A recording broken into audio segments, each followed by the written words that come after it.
progressive, ce qui nous a permis aujourd'hui d'atteindre en 2024 plus d'un million de tonnes de marchandises sur le conventionnel, plus de 300 000 équivalents 20 pieds sur le conteneur, plus de 8 millions à 9 millions de tonnes sur les hydrocarbures exportés. Ça nous situe très bien.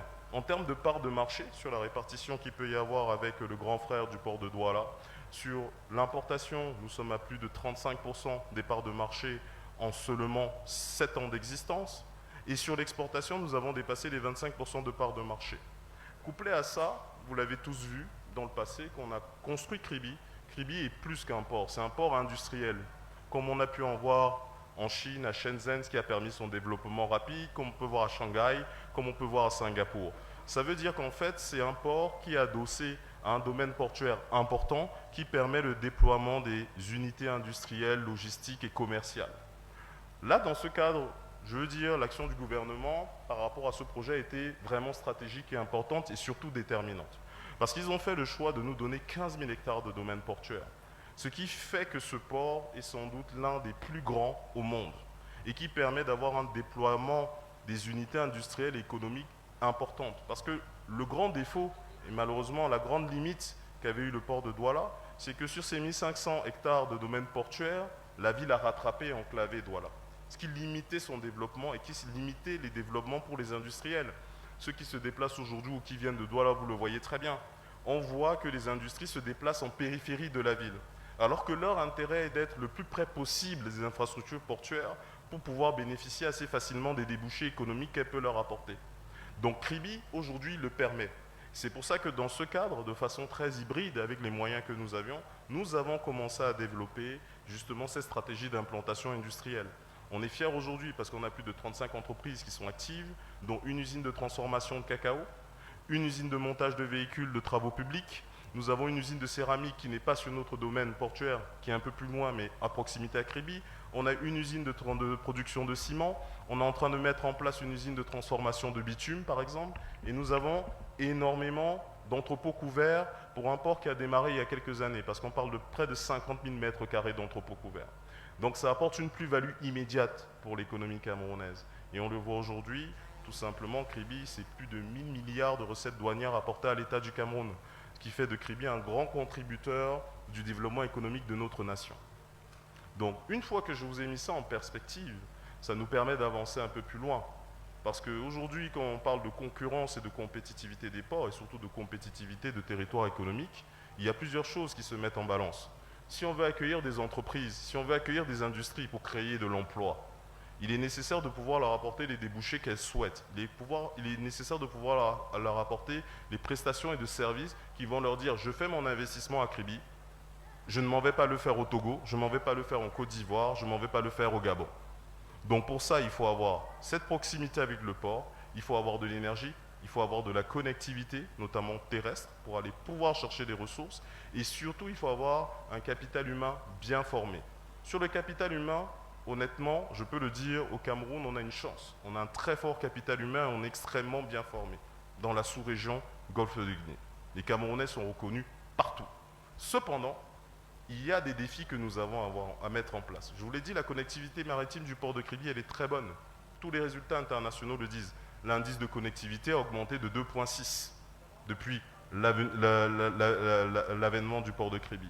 Mais par contre, en connectivité terrestre, il y a encore des efforts à faire. Aujourd'hui, le port de Kribi est uniquement relié par la route nationale, Kribi-Edea, que vous connaissez tous, qui avait été calibrée pour les véhicules de tourisme. Si on veut réussir à développer du transport, si on veut permettre aux industriels de l'ensemble du Cameroun, du Tchad, de la RCA et du Nord Congo de pouvoir se déployer vers nous, il est nécessaire de pouvoir l'améliorer. Il y avait des travaux qui avaient été démarrés dans le cadre de ce projet. On parle notamment de l'autoroute Kribi-Lolabé qui est active, qui permet de contourner la route de Kribi. Mais il faut rajouter les autres tronçons manquants pour lesquels le gouvernement est en train de travailler. Je pense notamment à l'autoroute Yaoundé-Douala, qui pour l'instant est limitée aux 80 km, qui nous permet d'atteindre Lougniébel et de réduire un peu le trajet. Mais il faut coupler ça donc à la suite de ce tronçon. Et il faut rajouter l'autoroute Kribi-Edea qui va permettre d'aller encore plus vite et d'améliorer les délais de passage. Il est nécessaire aussi de pouvoir développer le rail. On est en train de travailler pour mettre en place le rail entre Garoua et N'Djamena, mais aujourd'hui aussi l'une des priorités c'est de pouvoir rajouter le tronçon de rail entre Edea et Kribi. Là, ça va déjà apporter des perspectives solides. Et il y a la question énergétique. tout Camerounais vit le délestage, tout Camerounais vit le manque d'énergie. Alors si on veut avoir des industries, il est nécessaire de pouvoir le mettre en place et de pouvoir centrer justement cette production de l'énergie, du transport de l'énergie vers les grands bassins industriels qui vont créer de l'emploi. Et donc comme nous souhaitons aller plus loin que ce que nous avons réalisé, parce que le bilan à l'heure actuelle du port de Kribi, c'est 4000 emplois directs et autant indirects qui ont été créés, il est nécessaire que nous puissions donc contribuer encore plus, parce que nous avons un potentiel de développement qui peut être bénéfique à l'État du Cameroun en particulier, mais aussi à l'ensemble de la sous-région en termes de stratégie. Donc nous avons décidé de mettre en place, pour aller plus vite, une société de projet que nous appelons la zone industrielle intégrée du port de Kribi, sur 2500 hectares nets de terrain. Pour cela, il était donc nécessaire de pouvoir avoir une facilité à lever des fonds, à trouver des partenaires privés qui vont s'engager pour mettre leurs ressources matérielles, financières et humaines pour nous permettre de développer encore plus vite ce projet et de créer de l'emploi.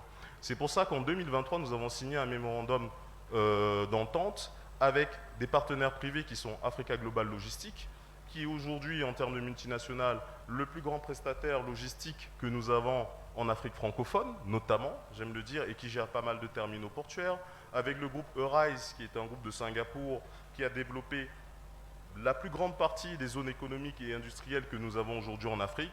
Je pense à celle de Nkok au Gabon, je pense à celle qui est présente au Togo, au Bénin, au Nigeria, en Côte d'Ivoire.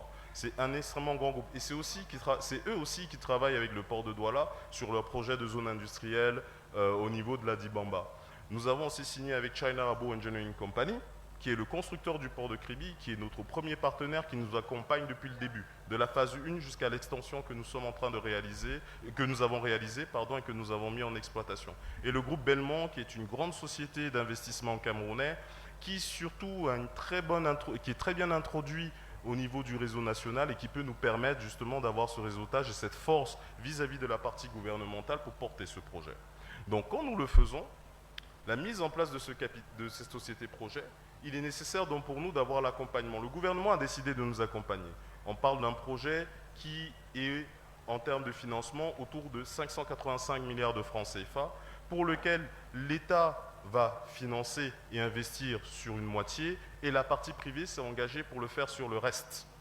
À l'intérieur, le port autonome de Kribi sera actionnaire à tour de 25%, et on va avoir ce schéma de privé qui va nous aider donc à travailler dessus. Donc quand nous faisons les projections, parce qu'il est important de parler de l'impact socio-économique de ce projet, que les gens sachent bien de quoi on parle de près de 110 000 à 150 000 emplois directs qui vont être créés. On parle de près de 300 000 emplois induits qui vont profiter à l'ensemble du territoire. Donc pour ceux qui ne seront même pas au niveau de la région de Kribi, donc à Yaoundé, à Douala, dans le nord du pays, à l'ouest, au sud-ouest, qui vont pouvoir bénéficier de l'attrait de cette zone industrielle-là. Et surtout, on parle de près de 1000 milliards de recettes fiscales, c'est-à-dire près de 40% de ce qui est actuellement collecté par l'État du Cameroun aujourd'hui. Et une contribution à près de 8% du produit intérieur brut du Cameroun à 2040. Voilà où est-ce que nous souhaitons arriver. Pour avoir cette stratégie en place, il est nécessaire de dire ce que nous souhaitons faire. On parle beaucoup d'un import-substitution au Cameroun actuellement. Oui, c'est-à-dire importons des produits, des matières premières ou des produits semi-finis pour les transformer et distribuer de façon plus avantageuse à l'ensemble des Camerounais pour la consommation. C'est une voie, mais il y a aussi une voie qui est très importante, c'est développer nos exportations. Aujourd'hui, on exporte énormément de matières premières, de produits non transformés. Je pense à notre bois, je pense à notre coton, que nous ne transformons pas notamment. Je pense à notre cacao qui part chez les traders au niveau des Pays-Bas et qui n'est malheureusement que très peu transformé, hormis l'usine que nous avons au niveau de Kribi notamment et quelques usines que nous avons autour de Douala. Je pense à notre café, qui sont des filières de croissance importantes, à notre huile de palme aussi, qui est là. Il faut qu'on réussisse à les transformer. Donc l'idée, c'est de pouvoir avoir un territoire bien constitué, bien aménagé, qui convainc l'ensemble des industriels, qui convainc l'ensemble des bailleurs de fonds de venir poser leurs usines pour nous permettre de transformer ces produits et avoir de la valeur à l'exportation. Avoir des devises qui vont nous permettre d'investir dans notre pays, de soutenir les collectivités locales, de soutenir les entrepreneurs, ceux qui ont des projets, pour pouvoir développer des affaires et pour pouvoir acquérir des unités de transformation. Ça, c'est un aspect qui est important. Aussi, il ne faut pas omettre le territoire dans lequel nous sommes. Je vais vous donner un exemple